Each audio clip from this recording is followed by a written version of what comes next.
Hello friends, Vardhan academy में आप सभी का स्वागत है। दोस्तों, आज की इस वीडियो में हम लोग एनसीईआरटी क्लास 6 की जो मैथमेटिक्स की बुक चल रही है उसमें हम लोग चैप्टर 10 पढ़ेंगे। ठीक है, अध्याय 10वां पढ़ेंगे, क्षेत्रमिति। इसमें आपको परिमाप और क्षेत्रफल के बारे में बताया जाएगा। तो चलिए आज की वीडियो स्टार्ट करते हैं। और वीडियो के लास्ट में आप लोग रिस्पॉन्स जरूर दीजिएगा कि आपको वीडियो कैसी लगी। अगर कोई चीज़ कमी रह जाए तो वो भी आप लोग बताइएगा, तो उसी हिसाब से इसमें सुधार किया जाएगा। ठीक है, और जैसी भी लगे आप लोग कमेंट बॉक्स में ज़रूर बताइएगा। सबसे पहले परिमाप क्या होता है। ठीक है, अब यहाँ पे लिखा है परिमाप की सीधे परिभाषा ही देख लीजिए। परिमाप एक ऐसी दूरी है जो रेखाखंडों के साथ साथ अर्थात परिसीमा के अनुदेश, ठीक है, चलते हुए एक बंद आकृति बनाती है जब आप उस आकृति के चारों तरफ एक पूरा चक्कर लगाते हैं। ठीक, अब यहाँ पे सीधे समझिएगा, जो बात इन्होंने कही है उसको मैं सरल भाषा में आपको सीधे बताऊं कि किसी भी आकृति की जो बाउंड्री होती है वही परिमाप होती है, वही उसका परिमाप होता है। ठीक, इसका इस त्रिभुज का परिमाप क्या होगा, इस त्रिभुज का परिमाप ये होगा। ठीक है, इन तीनों की जो भुजाएं हो उनका मान, इसका पूरा अगर देखा जाए इस आकृति का, तो ये सारी जितनी भी इसकी माप दी गई हो उनको जोड़ दीजिए, यही इसका परिमाप हो जाएगा। ठीक है, हालांकि अभी कुछ परिमाप के यहाँ पे सूत्र भी आगे दिए गए हैं। ठीक, जिसका नाप नहीं निकाल सकते, फॉर्मूला नहीं पता हो और संख्याएं दी गई हो भुजाओं की, तो आप जोड़ के भी परिमाप निकाल सकते हैं। ठीक, अभी आगे मैं आपको दिखाता हूँ।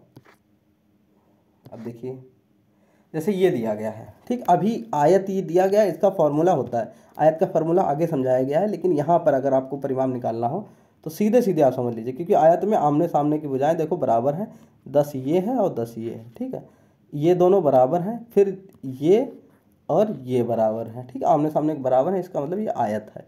ठीक, इन सबको जोड़ दीजिए, वही आपका निकल आएगा। आयत का परिमाप क्या होता है, 2 गुणा लंबाई प्लस चौड़ाई। ठीक, अगर इससे माप निकालें तो लंबाई इसकी मान लीजिए, चौड़ाई मान लीजिए 2, फिर लंबाई कितनी है 40 मान लीजिए, चौड़ाई 10 मान लीजिए। ठीक है, तो ये हो जाएगा 2 गुणा 50, अंदर 50 है, बराबर 100 आ गया। ठीक, 100 आ गया। अब देखिए इन सबको जोड़ दिए तब भी 100 आएगा, 40 10 50 और 40 90 और 10 100। ठीक, तो इसी तरीके से वर्ग में भी आप कर सकते हैं। इन सबको जोड़ लीजिए, 5 10 15 20, चारों को जोड़ने पर 20 आ जाएगा जोड़ने। और वर्ग का परिमाप होता है 4 गुणे भुजा होता है। ठीक, तो 4 गुणे भुजा इसकी 5 सेंटीमीटर, तब भी 20 आएगा। ठीक, तो इन सबको अब इसका निकालना है, तो सारी इसकी जितनी भी यहाँ पर ये दी गई हैं, जितनी भी ये दी गई हैं भुजाएं, ये सारी जोड़ लीजिए, इसका परिमाप आ जाएगा। उम्मीद है आपको परिमाप समझ में आ गया होगा।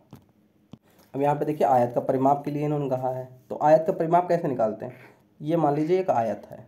ठीक, ये चौड़ाई, ये लंबाई मान लीजिए। ठीक, लंबाई, ये लंबाई, ठीक, ये चौड़ाई और ये चौड़ाई। ठीक, तो परिमाप बराबर क्या होता है, परिमाप बराबर होता है सारे भुजाओं को जोड़ना होता है। तो सभी भुजाओं को जोड़ेंगे तो सबसे पहले ये लें, लंबाई प्लस फिर ये वाली चौड़ाई, फिर प्लस फिर ये वाली लंबाई प्लस चौड़ाई। ठीक है, चारों भुजाएं आ गई। अब ये क्या हो गया, ये लंबाई मिलकर 2 लंबाई हो गई। ठीक, प्लस 2 चौड़ाई हो गई। ठीक है, अब 2 कॉमन ले लीजिए, अंदर क्या बचेगा ब्रैकेट में, लंबाई प्लस चौड़ाई, यही ये फॉर्मूला होता है। ठीक, अब आप लोग यहाँ देख भी सकते हैं, आगे दिया भी गया है आयत का परिमाप क्या होता है। देखिए चौड़ाई लंबाई चौड़ाई। ठीक, फिर 2 गुणा लंबाई प्लस चौड़ाई, ये आयत का परिमाप होता है। ठीक, अब यहाँ पे इसके उदाहरण भी दिए गए हैं इसको सॉल्व करने के लिए। आयत का परिमाप ज्ञात करने के लिए यहाँ पे देखिए कहा गया है लंबाई और चौड़ाई दी गई हैं, इन सबको जोड़ लेंगे तो भी आ जाएगा। हालांकि जानते हो क्या, जब भी 2 अलग अलग इकाइयाँ दी गई हों, जैसे इसमें सेंटीमीटर में दिया गया, ये मीटर में, तो मीटर को सेंटीमीटर में बदल लीजिए या सेंटीमीटर को मीटर में बदल लीजिए, एक में बदल के ही यहाँ पर परिमाप निकल पाएगा सही से। ठीक, अब देखिए इस टाइप के क्वेश्चन आपने कई परीक्षाओं में देखे होंगे, बिल्कुल एग्जैक्ट ऐसे उठा के रख दिए गए। ठीक है, तो इसको आप लोग सॉल्व करके देखिएगा, ना सॉल्व हो तब आप पूछिएगा। ठीक है, आपको दिखा सकते हैं इस तरीके के क्वेश्चन बहुत पूछे जाते हैं।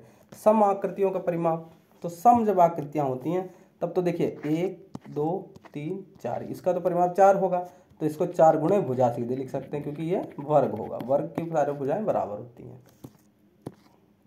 वर्ग का परिमाप 4 गुणे 1 भुजा की लंबाई। ठीक है, जो चीज़ मैंने अभी बताया था। ऐसे ही अगर समबाहु त्रिभुज हो तो समबाहु त्रिभुज में भी परिमाप जो होगा 3 गुणे एक भुजा की लंबाई होगा। ठीक है, अब देखिए आगे देखते हैं, इसको आप लोग सॉल्व करिएगा। परिमाप यहाँ पे पूछा गया है। ठीक है, जैसे इसका परिमाप कितना होगा, 2 4 2 6 6 5 11 और 1 12। इस आकृति का होगा पूरा परिमाप 12 सेंटीमीटर। ठीक है, इसी तरीके से सबका आप लोग निकाल सकते हैं। आगे देखते हैं क्षेत्रफल। अब क्षेत्रफल देख लेते क्या है। अब देखिए इसमें क्या लिखा है, बंद आकृतियों द्वारा घेरे गए तल के परिमाण को उसका क्षेत्रफल कहते हैं। जैसे जो परिमाप था वो बाउंड्री थी। ठीक है, वो क्या थी, बाउंड्री। क्षेत्रफल जो होता है ये बाउंड्री के अंदर जितना मटेरियल होता है, ये समझ लीजिए, जैसे जितना स्थान घेरती है। जैसे ये है, ये तो बाउंड्री हो गई, लेकिन इसका 1 मिनट कलर चेंज करके आपको बताते हैं। जो क्षेत्रफल होगा वो अंदर अंदर का जो जितना स्थान घेरती है, ठीक है, उसके अंदर। ठीक है, जैसे ये बाउंड्री जो हो गई वो परिमाप हो गया, और अंदर का जितना भाग है वो क्या हो गया, क्षेत्रफल। ठीक, जैसे आपको मैं बता देता हूँ, वर्ग का क्षेत्रफल यहाँ कहीं लिखा भी होगा, नहीं अभी यहाँ पे क्षेत्रफल आयत का ही लिखा है, सबसे पहले आयत का दिया गया। आयत का क्षेत्रफल होता है लंबाई गुणा चौड़ाई। आयत का क्षेत्रफल क्या होता है, लंबाई गुणा चौड़ाई। ठीक,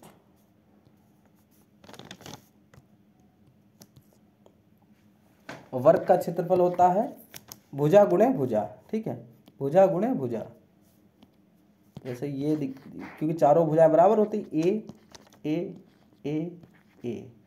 ठीक, तो वर्ग का क्षेत्रफल क्या होता है, भुजा और 1 गुना भुजा, ये भुजा और ये भुजा। ठीक है, तो जैसे 4 है तो सारों 4 4 होंगी, तो 4 गुणा 4।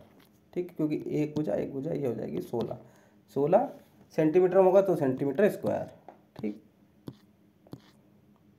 ये देखिए इस टाइप से क्वेश्चन काफ़ी पूछा जाता है आपके CTET, UP TET, super TET या अन्य जो भी परीक्षाएं उनमें इस टाइप की क्वेश्चन जरूर पूछे जाते हैं, आप लोग देख सकते हैं। ठीक है, तो इसीलिए मैं ये इसलिए दिखा रहा हूँ जिससे आपको समझ में आए कि एनसीईआरटी आपके लिए कितनी इंपॉर्टेंट है। ठीक, तो इस तरीके से है, इसको आप लोग सॉल्व करिएगा। इसके इस पूरे चैप्टर की PDF मैं आपको टेलीग्राम पे दे दूंगा, वहाँ से इसको सॉल्व करिएगा। जो ना समझ में आए वो आप लोग कमेंट बॉक्स में पूछिए। ठीक है, पूछेंगे, मैं 100% आपको उसका जवाब दूंगा और उसको सॉल्व करके भी दिखाऊंगा। ठीक है, तो दोस्तों आज की वीडियो में सिर्फ इतना ही, मिलते हैं अपनी नेक्स्ट वीडियो में, तब तक के लिए नमस्कार।